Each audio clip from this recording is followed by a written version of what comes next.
अस्सलाम वालेकुम नाज़रीन मोहतरम, मैं उमर फारूक हूँ और आप मेरा फेसबुक और यूट्यूब चैनल उमर स्पीक्स देख रहे हैं। नाज़रीन मोहतरम, इस वक्त कुछ चीज़ें हैं जो क्लियर करना बहुत ज़रूरी हैं। सोशल मीडिया पर बीबीसी की जो स्टोरी थी, इमरान खान को किस तरह हटाया गया, वो जो स्टोरी पब्लिश की गई थी बीबीसी की जानिब से, उसको लेकर कुछ चीज़ें बहुत ज़्यादा बढ़ा चढ़ा कर पेश की जा रही हैं। गलत चीज़ें सोशल मीडिया पर लाई जा रही हैं और पाक फौज को बदनाम करने के लिए ये बातें की जा रही हैं। और बीबीसी की जो स्टोरी थी कि पीएम हाउस में एक हेलीकॉप्टर उतरा, उसमें कुछ शख्सियात थी। हेलीकॉप्टर तो उतरना ही था, इमरान खान वेट कर रहे थे एक हेलीकॉप्टर का, लेकिन हेलीकॉप्टर के अंदर वो शख्सियात थी जिनका इमरान खान इंतजार नहीं कर रहे थे और उन शख्सियात की आमद मुतवक्की नहीं थी। ये स्टोरी जो बीबीसी की जानिब से पब्लिश की गई, इसकी तरदीद भी की गई स्टोरी की। इसके साथ साथ एक और स्टोरी चल रही है जिसमें कहा जा रहा है कि इमरान खान पर तशद्दुद किया गया और वाज़ेह अल्फाज में कहा जा रहा है कि उन्हें थप्पड़ मारे गए। और पाकिस्तान के कुछ नामवर सहाफ़ी, जिनका मैं नाम लेना पसंद नहीं करता, वो कहते हैं कि इमरान खान के चेहरे पर निशानात थे। और आज जो कोर कमेटी का इजलास बुलाया गया, उसकी तस्वीर जो सामने आई, उस तस्वीर में इमरान खान ने ग्लासेस ब्लैक कलर के लगा रखे थे और जिसकी वजह से कहा गया कि इमरान खान के चेहरे पर थप्पड़ के निशानात थे और उन निशानात को छुपाने के लिए इमरान खान ने ग्लासेस लगाए। इस तरह की एक और कॉन्स्पिरेसी बिल्ड करने की कोशिश की गई पाकिस्तान के कुछ सहाफ़ियों की जानिब से।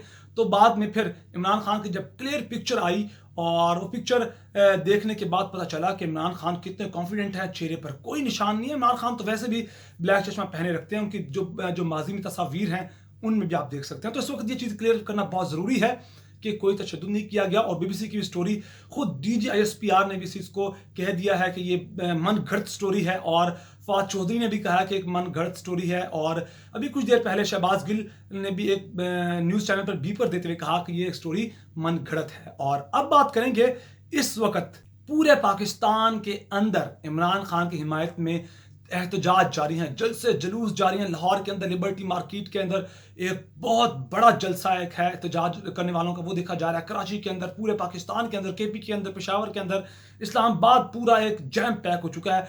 वो लोग निकल आए हैं इमरान खान की हिमायत में। और इसके साथ एक और बड़ी खबर यह है कि इससे पहले, कुछ देर पहले, फवाद चौधरी ने बयान में कहा था कि जनाब हम लोग अब कल इस्तीफा देंगे कौमी असम्बली के अंदर अगर शहबाज शरीफ को बनाया गया वजीर आजम। और एतराज़ात उठाए गए थे पीटीआई की जानिब से कि शहबाज शरीफ तो अभी कल उनकी अदालत के अंदर एक सुनवाई है और वहाँ वो जाने वाले हैं, तो एक ऐसा फ़र्द, एक ऐसा शख्स जिसके ऊपर केस चल रहा है, उसको कैसे वज़ीर आज़म बना सकते हैं। तो इन एतराज़ात को जो पीटीआई के, उनको ख़त्म कर दिया गया, उनके एतराज़ात को अदालत की जानिब से देखा ही नहीं गया।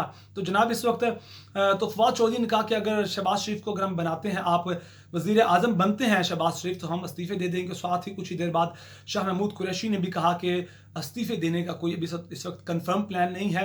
जो कोर कमेटी के इजलास के अंदर जो लोग मौजूद थे, उनके अंदर एक मुख्तलिफ आरा पाई जाती है। कुछ लोग कहते हैं इस्तीफ़ा दे दो, कुछ लोग कहते हैं इस्तीफ़ा ना दो। तो नाज़रीन मोहतरम, इस वक्त जो इस्तीफ़ों की बात हो रही है, ये भी कहा जा रहा है कि अगर इस्तीफ़े देंगे तो पीटीआई अब अपोजिशन के लिए एक मैदान खुला छोड़ देगी, वो खुलकर खेलेंगे। और दूसरी जानिब जो कि इस्तीफ़े ना देने की बात करते हैं, कि इस्तीफ़े नहीं दिए जाए, देने की बात करते हैं, तो वो कहते हैं कि इस्तीफ़े इसलिए देने चाहिए कि हम अगर पीटीआई इस्तीफ़े नहीं देगी तो अपोजिशन को मौका मिल जाएगा, वो टाइम मिल जाएगा कि वो अपने इंतखाबी इस्लाहात करवाएंगे। जो भी स्टेप्स इमरान खान की जानिब से उठाए गए थे करप्शन को रोकने के लिए, नैब के लिए, वो तमाम स्टेप्स को वो रिवर्स कर देंगे, अपने लिए एक मैदान सजा लेंगे इंतखाबात का। तो इस वक्त दो आरा पाई जाती हैं कि इस्तीफे दिए जाएं या ना इस्तीफे दिए जाए। तो इस वक्त जो मुझे बात लगती है कि अगर इस्तीफे ना दिए गए और ये हुकूमत चलती रही शहबाज शरीफ वगैरह की, अपोजिशन की, तो इनको एक वे मिल जाएगा। ये लोग वो तमाम स्टेप्स को रिवर्स कर देंगे, नैब को ख़त्म कर देंगे, जो केसेस चल रहे हैं वो ख़त्म कर दिए जाएंगे। मियां नवाज शरीफ का एक नया पासपोर्ट बनेगा, उन्हें वतन वापस लाया जाएगा, फिर ये लोग उम्रे पे जाएंगे। वहाँ जाकर ये कहेंगे, ये देखें भाई, हमें अल्लाह ताला ने अपने घर में बुला लिया है, हम बाइज़्ज़त बरी हो गए हैं, हमारा एक वक्त आ गया है। नवाज शरीफ भी वापस आ जाएंगे, साथ डाट भी वापस आ जाएंगे, पुराना खेल हो जाएगा। और कोशिश की जाएगी, कोशिश नहीं की जाएगी, बल्कि ये बात कन्फर्म है कि पीटीआई को बिल्कुल दीवार के साथ लगाने की कोशिश की जाएगी। इमरान खान पर केसेस बनाए जाएंगे, झूठे केसेस बनाए जाएंगे, झूठी कैंपेन्स बनाई जाएंगी, किसी तरह के पीटीआई को साइड लाइन किया जाए। क्योंकि इस वक्त जिस तरह लोग निकले हैं पीटीआई की हिमायत में, जिस तरह एहतजाज हो रहे हैं, मुल्क गिर एहतजाज हो रहे हैं, एस्टेब्लिशमेंट की टांगे कांप रही हैं। इस्टेब्लिशमेंट का यहाँ मतलब फौज नहीं है।